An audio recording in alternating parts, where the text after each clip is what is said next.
Not sure you guys picked up on the subtle undercurrent of horrifying in that poem.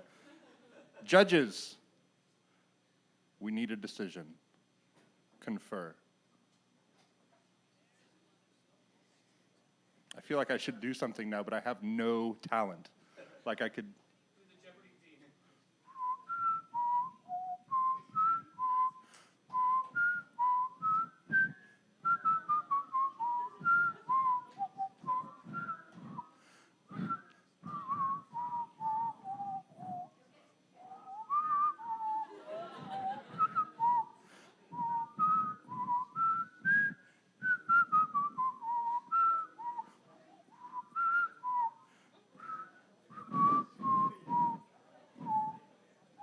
Boom, boom. Hey, I did the only thing I can do, judges. It's just me up here sweating now.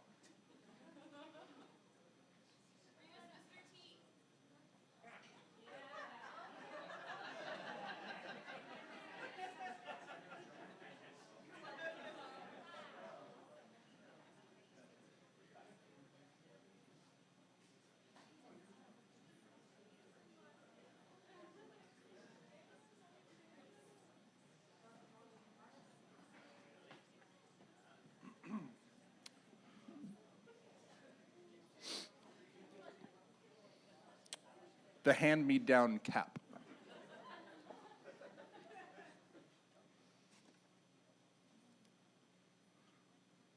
God, why am I giving this away? Wow, Thomas Nelson is the publisher. That's bizarre. I popped my bubble gum. Then I started blowing a bubble, letting it grow larger and larger as my brother watched, waiting for it to pop. When I had him off guard, I reached for his new cap. "Keep your hands off my new cap," he yelled. "How come you get a new cap?" I screamed. "You always get new stuff, and I always wear your old things, like this hand-me-down cap. It's not blue, it's gray, it's not smooth, it's wrinkled, it's not new, it's all beat up." I grabbed the new cap off his head. My brother grabbed me. "I want the new cap," I yelled. Then I blew another bubble, larger and larger and larger. "Look what you've done," my brother yelled. "Wrecked my new cap." He pounded me on the arm, then he ran off to tell Mom. He was really mad. It's like doubled over. I was mad too. Thud. I kicked the front tire of a car. It felt so good. I kicked the back tire twice. Thud, thud. Really, just so you know, like I'm imagining that Sam Ligon wrote this. Here comes Mr. T. And now I want a story in which Sam Ligon writes Mr. T. I'm not going to do the Mr. T voice. Okay, I'm going to do it. "Why are you kicking my tires?" Someone hollered. It was someone as big as I've ever seen. It was someone with shoulders as bulgy as inner tubes. It was someone with a chest as wide as a billboard. It was Mr. T. "I don't like nobody kicking my tires," he shouted as he stomped across the parking lot. Jesus. I started to run, but Mr. T grabbed my arm. "You up to something? You've been in a fight." "My brother punched me," I said. He said I wrecked his new cap." "You do that?" Mr. T asked. He shook his head. His gold chains jangled on his chest. "How come you mess with a cap that's not yours?" he asked. I didn't feel like talking. "Don't know," I said. Mr. T had a new car. Mr. T had gold chains. Mr. T had gold bracelets. Mr. T didn't know about wearing old caps. "That your cap?" Mr. T asked. He tapped the cap on my head. I jerked it off. "This is my brother's old cap," I shouted. "This is a hand-me-down cap. I hate hand-me-downs." I threw the cap on the ground. I kicked it towards Mr. T's car. I wanted to stomp on it. Now it says Mr. T boomed, so I'm going to back away from the microphone. Hold it! Mr. T boomed. He picked me up, set me on the curb. Then Mr. T sat down next to me. He's bringing it down. But he didn't talk. I watched a pigeon hop onto my hand-me-down cap.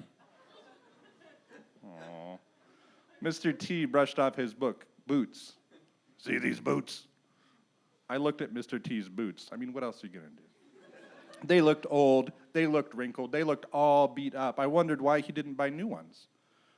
These boots are my father's old boots, Mr. T said. Hand-me-down boots given to my brother, and then to another brother, and another, and another, and another. Mr. T held out his feet. 6 of my brothers wore these old boots.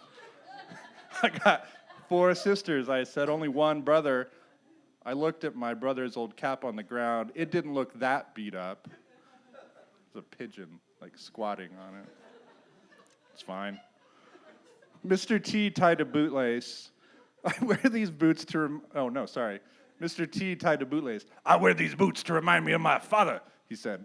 Remind me how our family helps each other. My brothers ran interference for me. We're all part of the same team. My brother walks me to school, I said. He lends me his basketball. I got up. I picked up the hand-me-down cap. I put it back on my head. You might want to.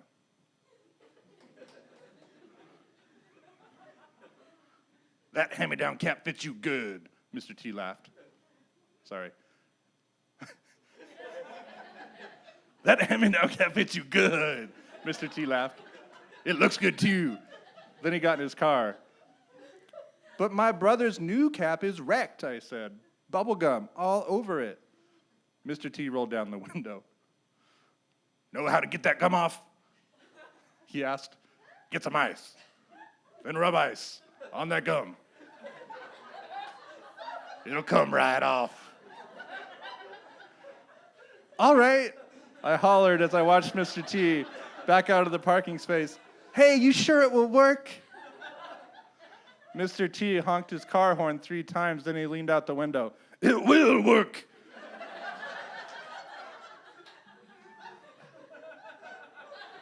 He shouted, take it from me, Mr. T.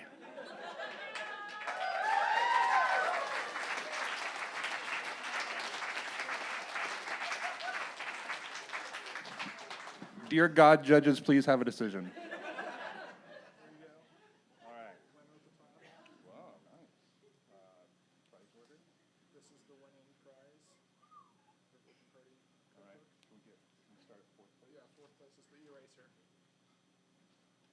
Winning the Eraser for 4th place in his first bad poetry competition, Jonathan Potter.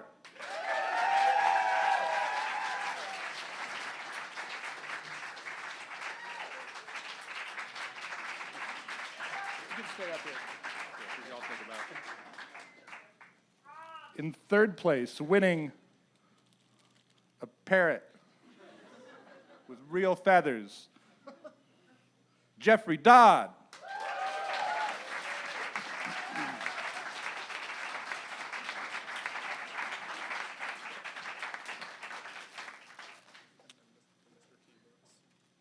Oh, it's rigged, man.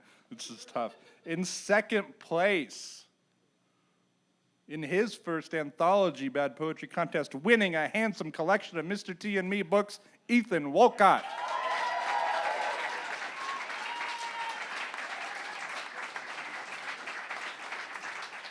Meaning, our new grand champion of Anthology Bad Poetry, winning the Republican Party 1860-1960 GOP cookbook, Catherine Smith!